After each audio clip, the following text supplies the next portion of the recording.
We look back now at a largely forgotten aspect of Bush's war on Iraq, the vast domestic propaganda campaign that occurred in the United States before the invasion began.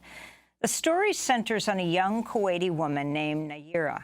On October 10, 1990, the 15-year-old girl gave riveting testimony before Congress about the horrors inside Kuwait after Iraq invaded. My sister, with my 5-day-old nephew, traveled across the desert to safety. There was no milk available for the baby in Kuwait. They barely escaped when their car was stuck in the desert sand, and help came from Saudi Arabia. I stayed behind and wanted to do something for my country. The second week after an invasion, I volunteered at the Al-Adan hospital with 12 other women who wanted to help as well. I was the youngest volunteer. The other women were from 20 to 30 years old. While I was there, I saw the Iraqi soldiers come into the hospital with guns. They took the babies out of the incubators, and left the children to die on the cold floor. It was horrifying. I could not help but think of my nephew. Nayira's testimony was rebroadcast across the country and marked a turning point in public opinion on going to war. President George H.W. Bush repeatedly cited her claims. They had kids in incubators, and they were thrown out of the incubators so that Kuwait could be systematically dismantled. 3 months after Nayira testified, President George H.W. Bush launched the invasion of Iraq. But it turned out Nayira's claims weren't true. No human rights group or news outlet could confirm what she said. It also turned out Nayira was not just any Kuwaiti teenager. She was the daughter of the Kuwaiti Ambassador to the United States, Saad Nasir al-Sabah. She had been coached by the public relations firm Hill & Knowlton, which was working for the Kuwaiti government. Hello.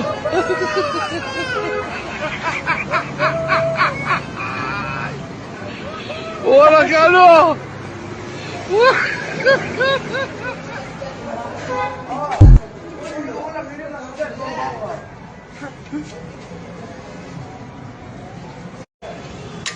I frankly think that crisis initiation is really tough. And it's very hard for me to see how the United States president can get us to war with Iran. Which leads me to conclude that if, in fact, compromise is not coming, that the traditional way of America gets to war is what would be best for U.S. interests. Some people might think that Mr. Roosevelt wanted to get us into World War II, as David mentioned. You may recall we had to wait for Pearl Harbor. Some people might think Mr. Wilson wanted to get us into World War I. You may recall he had to wait for the Lusitania episode. Some people might think that Mr. Johnson wanted to send troops to Vietnam. You may recall we had to wait for the Gulf of Tonkin episode. We didn't go to war with Spain until the until the Maine exploded. And may I point out that Mr. Lincoln did not feel he could call out the Federal Army until Fort Sumter was attacked, which is why he ordered the commander at Fort Sumter to do exactly that thing which the South Carolinians had said would cause an attack. So if, in fact, the Iranians aren't going to compromise, it would be best if somebody else started the war. One can combine other means of pressure with sanctions. I mentioned that explosion on August 17th. We could step up the pressure. I mean, look, people, Iranian submarines periodically go down. Someday one of them might not come up. Who would know why?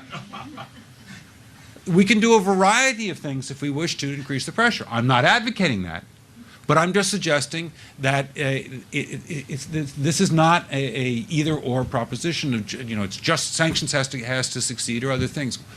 We are in the game of using covert means against the Iranians. We could get nastier at that.